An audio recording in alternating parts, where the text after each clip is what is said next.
नमस्कार दोस्तों, हम आज आप लोगों को एक बहुत ही हंसी मजाक वाले गीत सुनाने जा रहे हैं। तो अगर हंसी मजाक वाले गीत आप लोगों को पसंद आए तो लाइक करें, अपने दोस्तों साथ शेयर करें। तो चलिए हम आप लोगों को हंसी मजाक वाले गीत सुनाते हैं। बूढ़ऊ का बूढ़ा हेरा गईली हो, दिया ना लइके खोजा। बूढ़ऊ का बूढ़ा हेरा गईली हो, दिया ना लइके खोजा। दिया ना लइके खोजा, बाती लइके खोजा। दिया ना लइके खोजा, बाती लइके खोजा। बूढ़ऊ का बूढ़ा हेरा गईली हो, दिया ना लइके खोजा। बूढ़ऊ का बूढ़ा हेरा गईली हो, दिया ना लइके खोजा। कोठा पे खोजा या टारी पे खोजा। कोठा पे खोजा या टारी पे खोजा।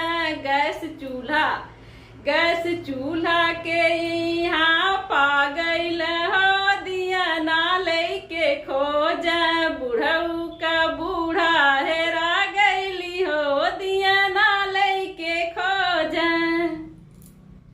बागों में खोजा, बगीचों में खोजा। बागों में खोजा, बगीचों में खोजा। नेबुला के यहाँ पा गईल हो, दिया ना लइके खोजा। बूढ़ऊ का बूढ़ा हेरा गईली हो, दिया ना लइके खोजा। बूढ़ऊ का बूढ़ा हेरा गईली हो, दिया ना लइके खोजा। सड़कों पर खोजा, गलियों में खोजा। सड़कों पर खोजा, गलियों में खोजा।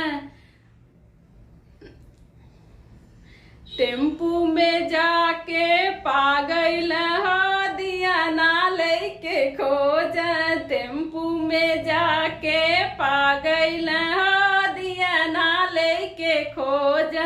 बूढ़ऊ का बूढ़ा हेरा गईली हो, दिया ना लइके खोजा। बूढ़ऊ का बूढ़ा हेरा गईली हो, दिया ना लइके खोजा। तो दोस्तों ये गीत कैसी लगी, फिर मिलेंगे अगले गीत में, तब तक के लिए।